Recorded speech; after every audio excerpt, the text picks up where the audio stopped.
մեր աշխատավարձները նվազագույն են, կուզենայի այդ մի քիչ բարձրանալ, թե չէ մնացածը բան չեմ ասում։ Եթե տնտեսությունը փակ է, մրցակցությունը թույլ, արտահանումը սահմանափակ, իսկ աշխատողը չի ստանում նոր հմտություն եւ գիտելիք, աշխատավարձը չի կարող աճել։ Բարձր աշխատավարձի ճանապարհը բարձր արտադրողականությունն է, գիտելիքն է, տեխնոլոգիան, որակյալ աշխատանքը եւ բաց մրցունակ տնտեսությունը։ Հայաստանում 2026-ի առաջին երամսյակում միջին անվանական աշխատավարձը մոտ 307,000 դրամ է դարձել, բայց մարդկանց իրական զգացողությունը սա է. աշխատում ենք շատ, հասցնում ենք ծայրը ծայրին։ Սա նշանակում է, խնդիրը միայն աշխատավարձի թվի մեջ չէ, այլ աշխատանքի որակի, արտադրողականության, գների եւ պաշտպանվածության մեջ։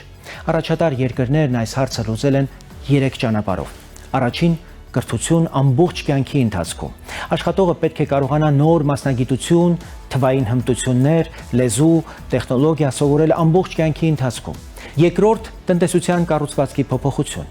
Աղքատ երկիրը հումք, հանքարդյունաբերություն, առևտուր եւ ցածր արժեք ստեղծող ծառայություններ է վաճառում։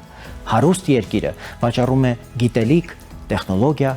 ինժեներիա, դեղագործություն, վերամշակող արդյունաբերություն, բարդ ծառայություններ վերջապես։ Համաշխարհային բանկը Հայաստանի համար նույնպես շեշտում է. պետք է դիվերսիֆիկացնել արտահանումը եւ բարձրացնել տնտեսական բարդությունը։ Երրորդ՝ աշխատողի պաշտպանություն։ Հայաստանը պետք է անցնի աշխատավարձերի ժամական հաշվարկի։ Մարդը պետք է իմանա իր 1 ժամը որքան արժե։ Ոչ թե ամսվա վերջում ստանա մի գումար եւ չհասկանա քանի ժամի դիմաց է վճարվել, այլ օրենքով պաշտպանված լինի հավելյալ ժամի, գիշերային աշխատանքի, հանգստյան օրվա աշխատանքի համար։ Բարձր աշխատավարձի բանալին սա է. նոր հմտություն,